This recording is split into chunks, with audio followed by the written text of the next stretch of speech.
Hi and welcome to the July edition of Nellie on the Sofa. My name's Ben Slater. I'm the Director and Principal Social Worker at Nellie Sports. And today we're joined by Tammy Pinnock, one of our registered qualified social workers. Tammy is going to be discussing a specific type of capacity assessment today, and that's capacity to litigate, the capacity to engage in the court proceedings, which sounds really complex and is complex. Each case is individual and it can be complex, but the assessment at the end of the day is just the mental capacity assessment. So Tammy, hi. Hi. Sorry, let's start with hi. Hi, Ben. How are you? I'm good, thank you. Good. Thank you for coming up, because you've travelled up from London all the way up to Grantham, which I know a couple of hours drive. Yeah, it was good. But it's nice good to have you. you. Yeah, nice it's always drive. nice to have you in there. We had a nice lunch, didn't we? Definitely. So capacity to litigate comes under the Mental Capacity Act 2005. Yeah. So do you want to just explain, we go over this every single time, I think, on these, but do you want to just explain the test that's applied for capacity to litigate? So before we even present all the information to them, we need to understand, the person needs to understand the information, be able to retain, need to be able to weigh up. That's the basis of a capacity assessment. So later on I'll be talking about, what are those criterias, but for the basis of it, they need to be able to understand everything, be able to retain, and even be able to weigh up. I'm just going to, and I think I've clarified this point on every Nellie on the Sofa we've done so far, but the test under the Mental Capacity Act 2005 changed last year. So stage 1 became stage 2, stage 2 became stage 1. And every time I say that, I get myself confused. So what that means is that we went from stage 1 being, is there an impairment of the mind or brain? If yes, if there is, then we move on to stage 2, understand, retain, use, weigh, communicate. Yeah. They've flipped that now. So it's now, can the person understand the relevant information? Can they use and weigh that relevant information, the consequences and risks? And then can they use and weigh that information? And then can they communicate their decision rather than it just being, can they communicate full stop? Yeah. Which makes more sense to me.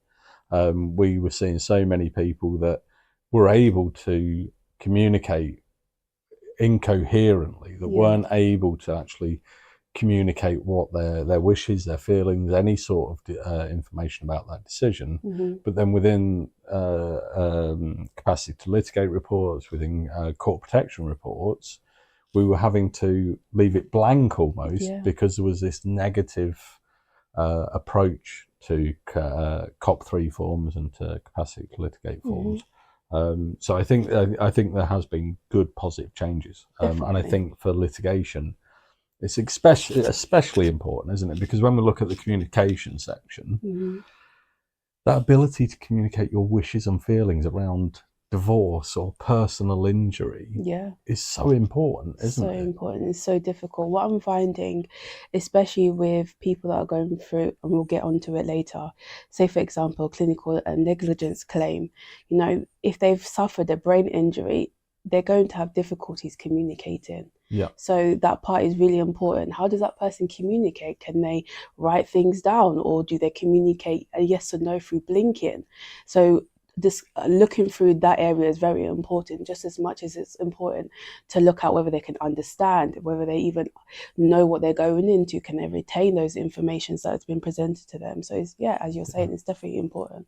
So capacity is decision specific. So in this case, the decision specific nature is, does the person have capacity to litigate in that court case, isn't it? Yeah. Because somebody might have capacity to, although I find it hard to believe, they might have capacity to litigate in divorce proceedings, but not able to have capacity for engaging in in a personal injury claim. It's hard to believe that could happen, to be fair, but we still have to split those decisions, because it's two different decisions, two different court cases, potentially at two different times. And the Capacity Act says that capacity is time specific. As you were saying about ABI and acquired brain injuries, somebody when they first have their injury might not have capacity to litigate in that personal injury claim. 10 years later, that personal injury claim may still be going through, but they might have regained capacity. So they're really specific. stepping away from the decision-specific nature, though, there's lots of reasons why that person could be going to court, isn't there? This isn't just about personal injury claims. No. So we have a lot of cases coming in for different reasons. Whatever reason you're going to court, and if there's concerns around someone's capacity, that's when we get involved. So whether there is a divorce proceedings, clinical negligence claim, even around possessions, say for example, if a landlord is being accused of breaking the terms and conditions, or even if it's a tenant not necessarily abiding by the agreement, that's when we get involved. Yeah. So whatever case, whatever reason why you're going to court, we'll get involved. Strangely, we've got one come through, a request come through in the last couple of days of a father or mother, I can't remember, one of the two. It has to be one of the two. Well, we never know. Going through custody proceedings, and the other side is saying that they lack capacity to engage in those custody proceedings. Okay. So now we're being asked to go out and assess independently whether this person has got capacity to engage in those custody proceedings. What I find strange in litigation is that people are really desperate to tell us all of the ins and outs that's going on, and in this case the client's already told us, we haven't even got to the point of quoting for this yet, and they're already telling us, my partner has said this about me, and they're saying this about me, and they're saying that about me.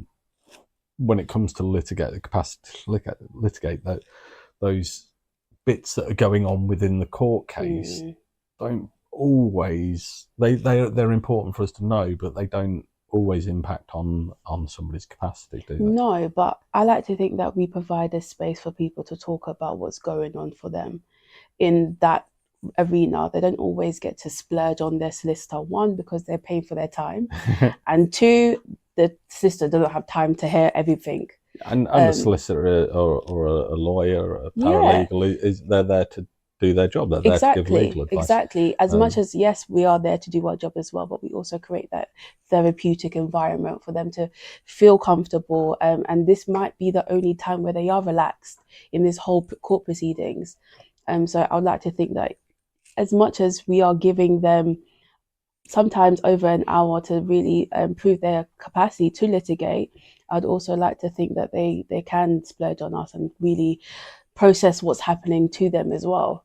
I think that's the thing, isn't it? We can go out and see somebody, and within, and it's horrible to say, but within 10 or 15 minutes of meeting them, you can identify that this person isn't going to have a capacity. I mean, if you're going to see somebody that's in a hospital bed, that is unable to engage with their surroundings, the nursing staff have already told you that they're not able to make simple decisions about personal care and things like that, the chances are that they're not going to have capacity to litigate. But we still end up spending an hour and a half with them, because what we try to do is provide a therapeutic nature to our assessments. Something I keep banging on about is the therapeutic nature of assessments. Do you want to explain kind of what that means for you in real terms? You're sat there with your client. What do you see therapeutic assessments meaning? Well, let me start with what I don't think our assessment should be. We shouldn't just have a checklist. Can this person understand who's paying for the fees? Yes or no? Yes. Do they understand the sort of decisions that need to be made? Yes or no? No. And then that's it. No. We need to ask the person, one, do you even know what the court proceedings are? Okay, get the context. Do they know what's happening? Where are they at in terms of the stage of the proceedings? Because sometimes they're being overloaded with so much information, and a lot of solicitors are doing the run up and down for them, or even sometimes their family friend is doing all of the corresponding. Yeah. They don't even know what's happening. So let's start there. Where are we at with the court proceedings? Okay, how do you feel about what's going on? How is it affecting you? What do you understand? What don't you understand about it? That's where I like to start. Oftentimes, that getting there in that introduction can take up most of the assessment. That's where you find the external factors coming in. How it's affecting their relationship? How is it affecting their ability to work? How is it affecting their even well-being? Are they eating? Are they not eating? Are they going out? how is this court proceedings affecting their overall day-to-day life? So even though it may be that the outcome of the assessment, I mean, the outcome is the outcome. I keep saying this, we can't change the outcome. No. Either the person has or hasn't got capacity. It's a binary, it's ones and zeros, isn't it? They do or they don't. We can create a environment where we get the best possible we create the best possible environment for that person to show that they do have capacity. We can support them in making sure they've got the relevant information, and that relevant information is given to them in the right way, which is something that Mandy spoke about last time. We can do all of those things, but at the end of it, they've either got capacity or they don't, or they haven't. But that time that as social workers sat talking to that person, we can either get to the end of it and leave them upset, frustrated and angry, or we can leave them and actually their life is a little bit better and there's an improvement in their life. Definitely. Definitely. And it's sad to say that we can't control the circumstances of even the outcome of the court proceedings, but what we can do is make sure that they leave our assessment feeling a little bit better. Sometimes they are struggling with what they're going through. Sometimes it's re-traumatizing speaking about what they're going through and the fear of whatever the outcome may be.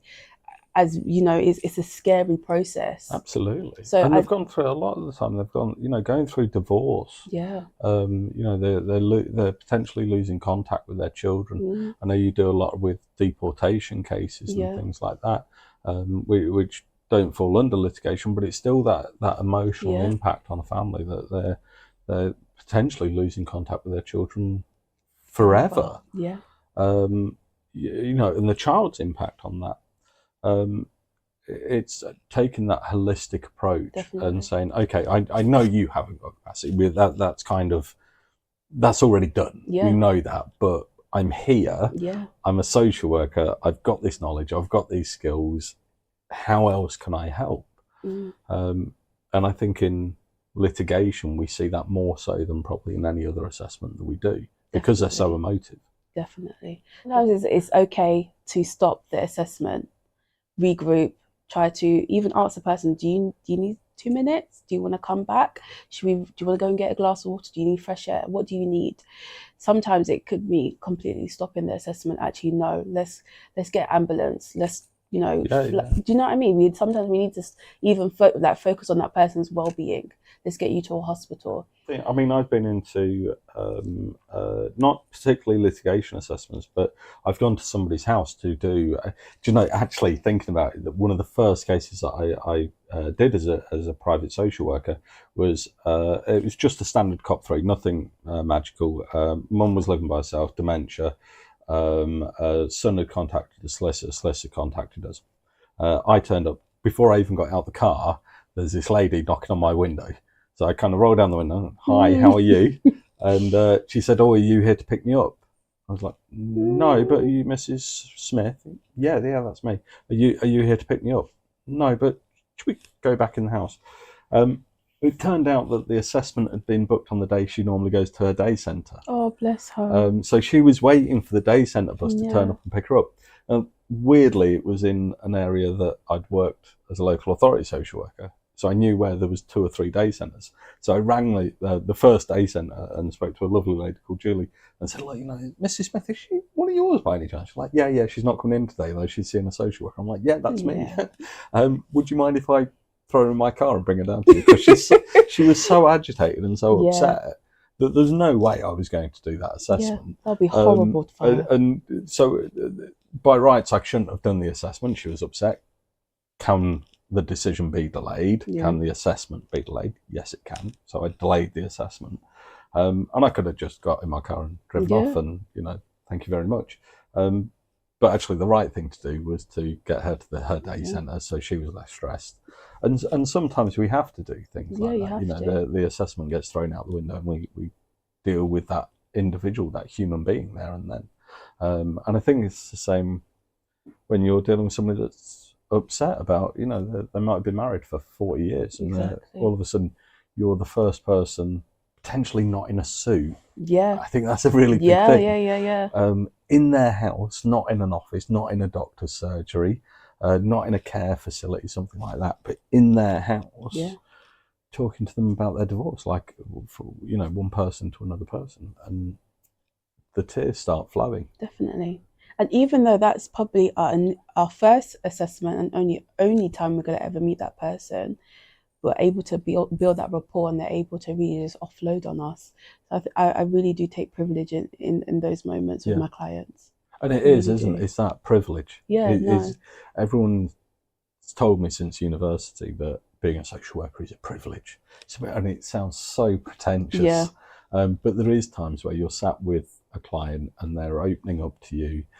It could be the first time that they've spoken to anyone about how they genuinely feel about their brain injury or the car accident that they were in or their divorce they're going through. And that's quite a privilege to be trusted. Definitely. To be the person that I'm going to open up to you. Definitely. In terms of my report writing, I tend not to include so much of what we've discussed in terms of the emotional side of it, but sometimes I do like to put down recommendations. What I find worked in those sessions, if the person was, unable to engage due to how distressed they were, I then said, what, they need half an hour, because I realized that's what worked. They needed a 30-minute cool down period, or they actually just needed to disengage because when they reached that point, it wasn't meaningful for them. So actually, those sessions can also help in our report writing and recommendation. So then the litigation friend, the solicitor, they can identify, well, actually, I know this person gets upset after 20 minutes. What I'll do is I'll book a 1 hour meeting, but I know that after 20 minutes, I need to set an alarm on my phone to have a break. I mean, when we get that information, it's fantastic for us to know. This person, we've got 20 minutes, and then they'll need a break. And I've done that where I've literally set an alarm on my phone. And then made an excuse. I'm really sorry, I need to take a phone call for 5 minutes. So the blame of the break is on me rather than on them. Brilliant. And then they feel a little bit more relaxed about. They're not having to say, like, I need time off, I need time to break, because some people feel guilty that they're taking up our time. I find it bizarre when people say that. Well, you've been here 20 minutes already. Are you sure we're all right talking about this? Yeah, it's fine. Just relax. I'm enjoying myself. So I mean, we keep banging on about this therapeutic nature of assessments, and I saw a really good quote the other day because I see people talking about this, and they talk about. A social worker once said to me that a therapeutic assessment, I'm really good at those. I've got a suitcase with crayons and felt tip pens and arts and crafts supplies in that I take everywhere with me, because I've associated therapy with a physical therapy session. And there's an American university that developed therapeutic assessments, therapeutic psychological assessments.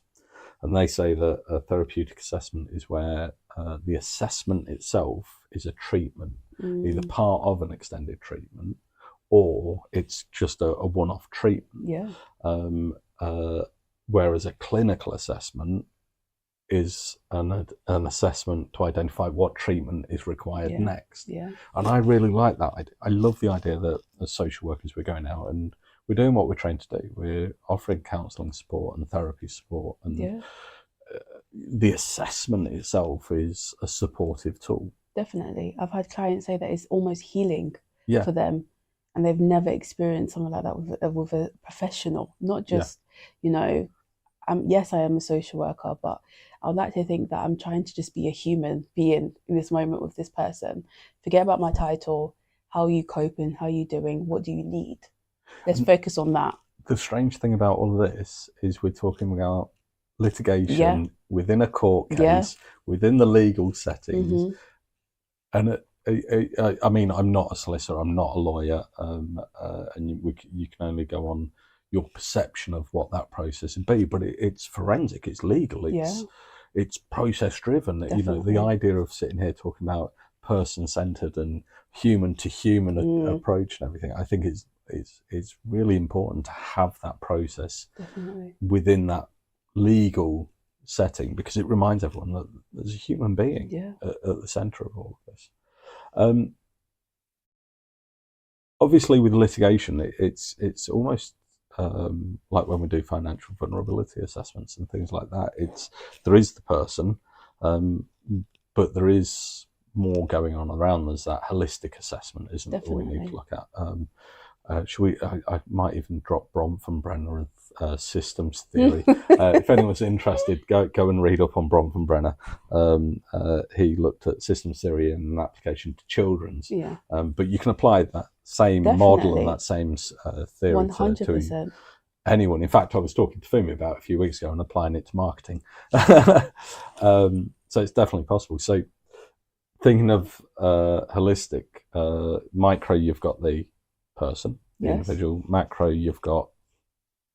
Well, it depends. Every circumstance is different. Let's go with someone who's going through some sort of brain injury and they're going through a personal injury claim. Who's going to be around them? It's going to, well, hopefully they've got family and friends. Yeah. Okay. They've probably, institution-wise, they've probably got carers. Maybe they're in rehab. Okay. Then we also, some people are with communities, whether it's to do with their religion or any sort of community. We need to think about who's important to that person, not just for support, but also how has it impacted them as well. Well, it's how it's impacting their capacity as well, isn't it? Because we see lots of people where they want somebody to sit in the assessment with them. They want the carer, they want mum, they want dad, they want the care home manager, the case manager. And then we start talking to them, we're asking them slightly more complex, we've broken out those barriers. You're starting to ask them about funding and things like that. And they start looking at the case manager, they start looking at the carer, mum or dad or wife or whoever. Without that understanding of everything that's going on around them, is it a lack of capacity? Is it a lack of skill? As you said at the beginning, you were talking about everything the person needs to know. Is that a lack of skill and a lack of knowledge, or is that a lack of capacity? It's only from that holistic nature that we can really identify that, isn't it? Sometimes you find people, the actual client has probably been prompted about 10 times about what they need to say, what is happening, even before my assessment. Even when we get into that room, they're still looking at the person, or they just don't know. Yeah. So actually, it's important for those people to be involved because it's a good indicator of how they would probably act. And it's not always nefarious reasons that they've been, I don't want to say coached, prepared. Prepared. For the assessment. It's not always because they're being abused or they're being coerced or anything like that. It's because family or whoever it is genuinely cares for that person and wants them to do their best. But then, like you said, when that person's then standing off in the corner of the room, the person's looking at them and, is this right? Am I saying the right thing? Yeah, and it's a good indicator that actually, no, they do need more support. Yeah. And without that person, there would be a passive participant in the court proceedings. Yeah. And we don't want that. And you have to look at it like that. If the person has got that support, then great, that's fantastic. But what if that support disappears tomorrow? Yeah, what's going to happen? Have they actually got capacity themselves without any support around them? It's like when we assess for capacity for finances, and you get somebody that says, "Oh, yeah, my wife deals with all the big complicated bits because I'm fine with drawing money out and that, but my wife, I can't remember paying the bills, so my wife deals with all that." What happens when your wife's not here, though? Exactly. What alternative support do you have? Yeah, and actually you can't deal with this because you lack capacity. You've found your own coping mechanism, but if we remove that mechanism, you still haven't got capacity. So we kind of missed a little bit, I think, because we got excited. I love talking. I love it. This is my favorite assessment. So capacity to litigate, we do our own capacity assessment form because they're CPR 35 and FPR 25 compliant, as checked by not barristers. We know it, all legit and everything. We do our own templates and our own reports because we like to make sure that they are compliant. We like to make sure that it's we cover more than the official solicitor really requires. I suppose we try to make sure that we cover the principles of the MCA, and we've got checklists on there and things like that. But for litigation, we also have to do a certificate to litigate, which is always included in our assessment fees and quotes and everything else that we do. And then we simply say that our report is exhibit MCA LP 25 or whatever, and refer to that. But the official solicitor, I'll say unlike a lot of decisions now have case law, but the official solicitor set down specific relevant information that the person needs to understand for capacity to litigate. Do you want to just explain that? Yeah, so there's 3 bullet points. Can the person understand the court, like how the court fees are being paid for, the chances of not succeeding, so basically do they even understand, is there 50-50 chance of winning, is there 60-40 percentage? They need to know kind of where they're heading to, what direction. Okay, and then the last one is what sort of decisions are likely to come up in the court proceedings. If it's divorce proceedings, are we talking about marital assets, how to divide it? This has changed in the past 18 months, something like that, because there used to be you had to have capacity to compromise as well. Okay. And I always thought that was really important, because we did meet people that their ability to understand what compromise was, and that they may need to compromise, especially in things like personal injury where there's money's involved. The concept just wasn't there. And we'd ask people, okay, so if you got offered, I don't know, £1 million in compensation today, or you could wait another 10 years and might get £3 million, they'd be like, no, I'd wait for £3 million. You'd be like, okay, that's fine, you're allowed to, but what's going to happen? What happens in between? And they'd just be like, no, I want £3 million. And the focus wasn't on the consequences and risks of not compromising or compromising, or that because they hadn't accepted a deal, they might lose out later on, or any of that. None of that weighing up of that information was there. They just saw a bigger number. Yeah. That's it. I want the bigger number. And it was I thought it was really important. I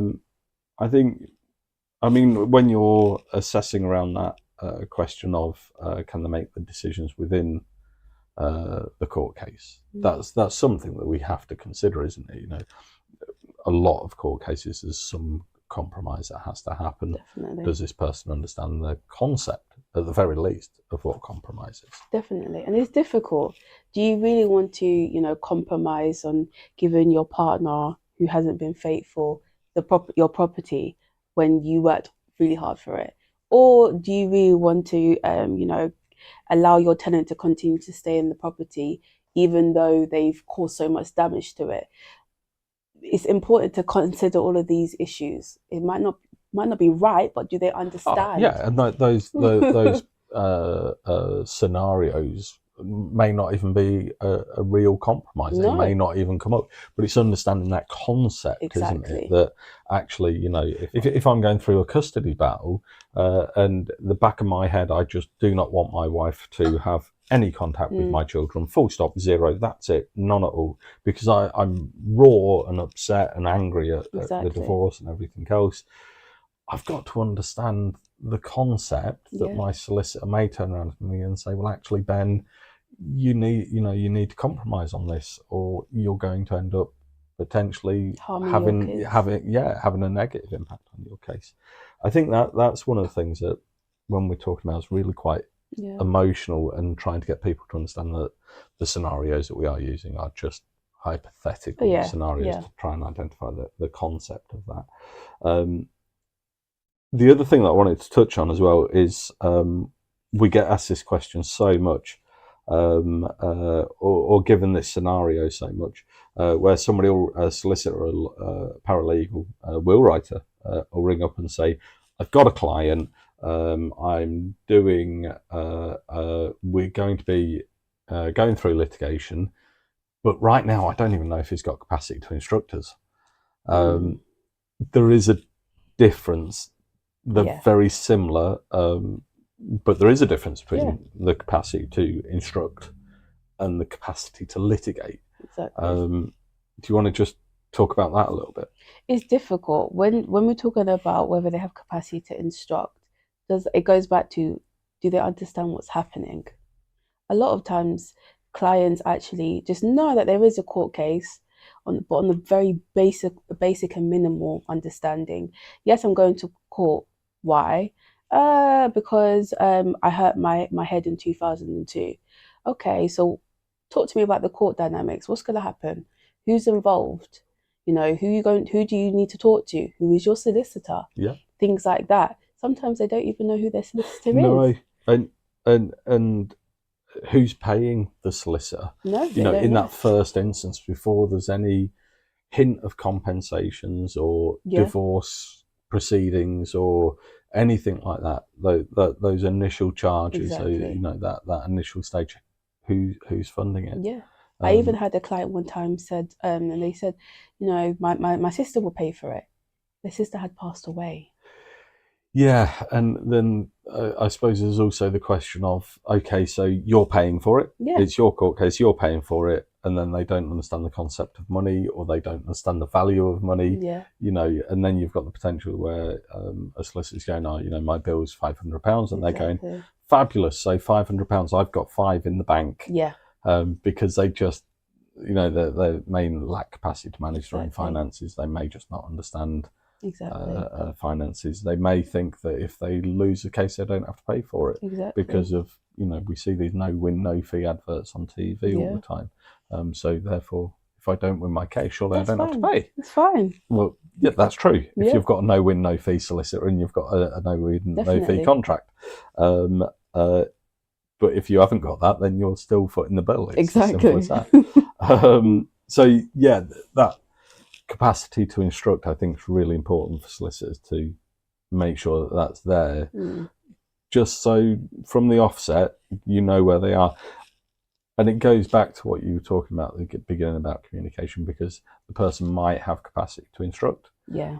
But they might need 20-minute breaks. They might need information put across in simpler terms. They might need things writing down rather than being given verbally, and our assessments can identify and give those recommendations to people. It's important when we're dealing with clients that we understand even their medical history or even learning needs. Sometimes if they have ADHD or autism, dyslexia, how does that change how they process things? And if there's anything that we need to include, you know? I wanted to touch, because I am conscious of time. I could sit here for hours talking to you. It's fabulous. You've got a couple of case studies that you've mentioned to me. John, who I've already got a question about this one. John was clinical negligence. He's divorced. Divorce. Yeah. Okay. Do you want to explain who John was? John's not his real name. No, it's not his real name. To cover that, we wouldn't use real names or real details. No. But do you want to just explain what was going on with John? John, this case is probably one of the most impactful assessments that I've ever had, really. Okay. Both for myself and for the client as well. So John was going through divorce proceedings with his partner. It was very traumatic for him, the way that they ended, and how it's kind of spiraled and impacted the whole family. Again, when we're talking about holistic assessments, it's important to know how it's not only affected the person, but everybody else. So John was really, really, really struggling. He hadn't told his solicitor the impact of what was happening to him. Okay. So that session was the first time he opened up to a professional other than the mental health crisis team. So after reading my report, the solicitor was able to identify that actually this person has been on suicide watch since the divorce. And the solicitor didn't know? They didn't know. Okay. They didn't know. I didn't even know that they didn't know. So when I spoke to John, I noticed that actually this is really difficult for him. Not only is it, you know, devastating, a natural response to a divorce, going through that emotions of actually I'm not going to spend my life with this person anymore, but actually is changing how he's eating, he's sleeping. John hadn't left the house for about 2 months. So that, I mean, when we do our training on signs for issues with capacity, social withdrawal is a massive red flag. Massive. You know, if you're seeing somebody that's going to day centres or is going to clubs, going out and hanging out with friends, things like that, going and seeing family every day of the week, and all of a sudden that just stops. Exactly. That is a red flag for lots of mental health problems, Exactly. depressions and anxieties and things like that. But from our point of view, that is a huge red flag that there is something wrong with their capacity, or could 100%. be something When we wrong were with their talking capacity. about court fees and who's going to pay for that, I really saw this delicate and vulnerable man just break down in the chair, because he really didn't know how he was going to pay for everything. He hadn't worked for over a year because of the allegations that were made. So again, that moment was him realizing, actually, no, I don't know how I'm going to pay for this. And nobody had really No one had asked that him. conversation with him. No, as much as people probably giving him the invoices, telling them their fees, and even the other side probably presenting, what he needs to pay for. No one's actually asked him, how are you going to pay for it? I think it's when you're given those small bills of, you're told that, oh, my fees are £200 or £400, or this will cost £2,000. That's fine, that's manageable. And then they start to come in, and you start to see, I've got a £1,500 bill, and now I've got to have a capacity assessment done, then I've got to have this done, and then I've got to have this, and then I've got to have that, and all of a sudden those bills start mounting up. He's got mental health problems, he's a suicide risk, and then he's got these financial difficulties mounting on top of him as well. That's going to impact on his capacity. And his solicitor, and I'm guessing any litigation friend, any advocate, they may not be fully aware of everything that was going on as well. Definitely not. This was unusual as well, wasn't it? Because he presented as quite capable. But when you started digging in, actually, the possibility of him appearing in court was he wouldn't have been able to do that. The potential for him to do the practical things, he presented very well, but wouldn't have been able to actually physically do those things. He was well informed about the court proceedings. He knew what was at risk. He knew the sort of decisions that would arise in a litigation. He knew what was up against him.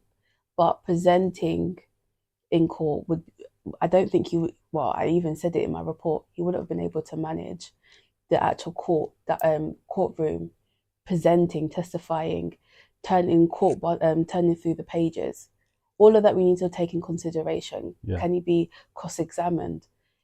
Even ask him certain questions when talking about, bringing up his partner's name. I noticed how his body language would change.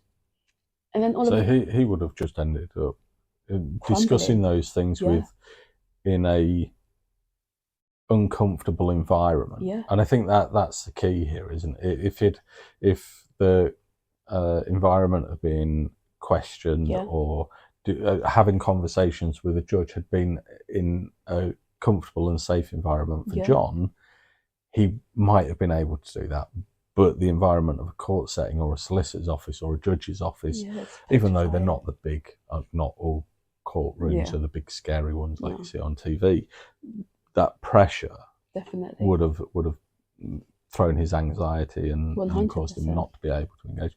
It reminded me a little bit of frontal lobe paradox, which I'm not saying that he had, but frontal lobe paradox, for those that don't know, is where the frontal lobe part of the brain is damaged, and it creates this paradox because the person in clinical assessments presents very well on things like Montreal cognitive assessments.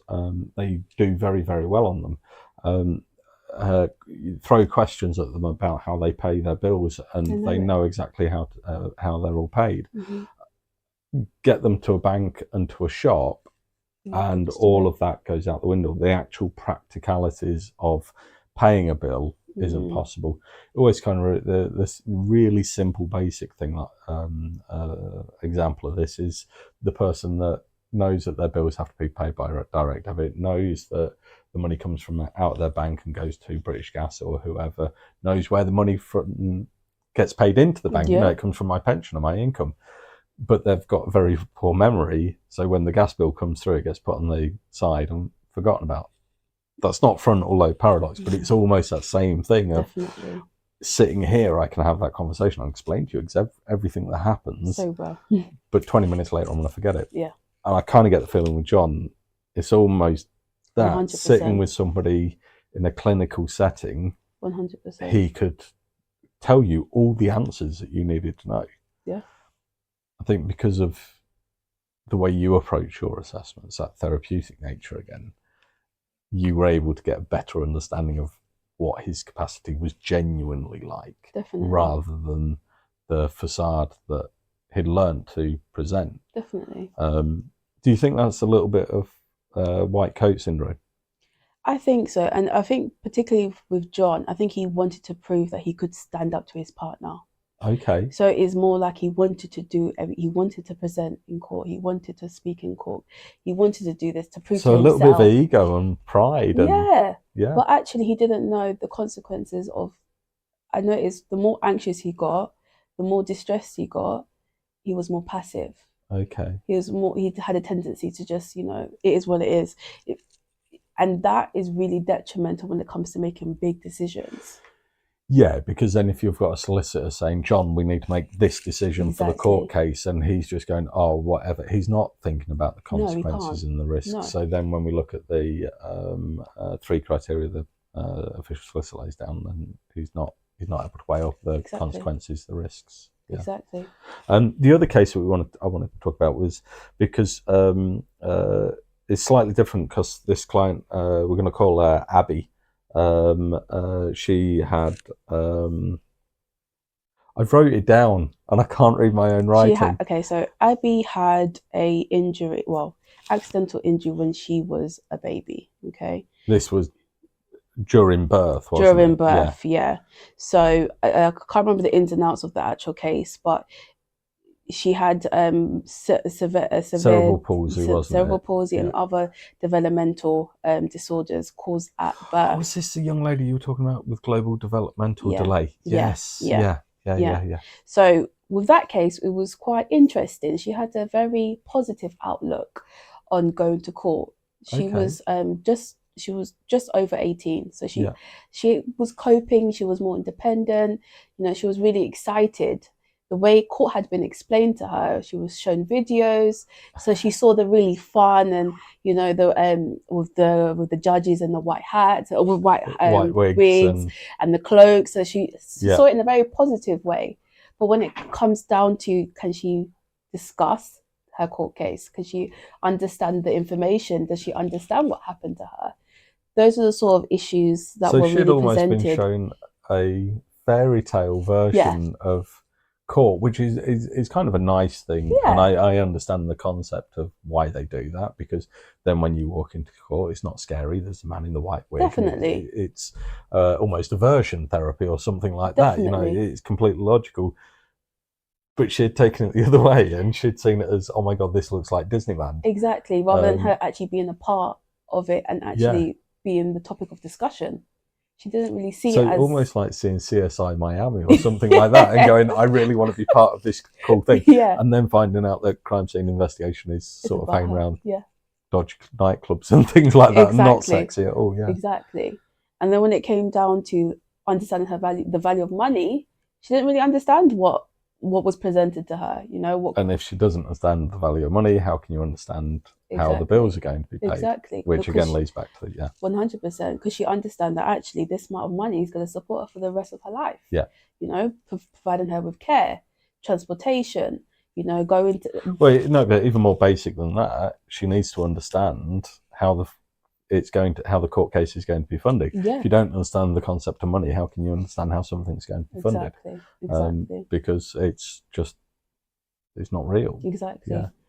I like the fact that Abby was quite excited, but actually, as a professional, I needed to make sure that she was protected. So as much as she has a nice outlook about court proceedings, I had to make sure that she was protected going into that that arena. And that's I mean, I talked about this the other day with one of our student social workers, saying what is a social worker, what is the role of a social worker. And there's this huge, and I know you've seen it, the International Federation of Social Workers have this glorious definition of social work about protecting social justice and the environmental justice and all sorts of very long-winded words that, I'll be honest, I don't understand a quarter of them, not even half of them. and the truth is, the social worker's job is to protect people's rights. Literally. It's that simple. Yeah. You know, in Abby's case, you're protecting her right to her voice, to advocacy, to support. Yeah. You're protecting her right to be engaged in the court process, but also protecting her from harm from that process, to ensure she's engaging in the right way. John, it's about protecting his rights to not end his own life, to his rights to mental health support, and again, his right to engage in that process the way he needs to engage in it, not the way a company or a solicitor's firm or a court process says you must engage with it this way. Yeah. I think it's, I can understand why you get so passionate about litigation. I love it. I actually love it. I really, really do. We're going to end it there. We're going to go over for any questions people have got on the live stream. But if you do have any questions, please drop them on over to us on email, over on YouTube. We have potentially Nelson Solicitors coming on the sofa in August with Gemma and her colleague, whose name doesn't come to mind right now, and I apologise straight away. But they're coming on to talk about wills and private client solicit work and how mental capacity and Nellie supports works with them. It's going to be a really, really interesting one. And then in November, we have NellieCon, which is the best conference in the world, solely because we have this man coming, but a giant version. Who can say no to meeting the actual Nellie? It's going to be great fun. So please come along to that. We've got, I think it's 7 or 8 speakers now from varied places. We've got 2 from Nellie Supports. The rest are from different places. We've got the Courts Cost Protection Solicitors coming again, which were fantastic last year. We've got somebody from a marketing company to talk about your personal brand. We've got the Star Charity coming to talk about their charity work. Lots and lots of different people. It's going to be a fantastic day. So please go onto our website, have a look and book on. And we will see you next month. Thank you.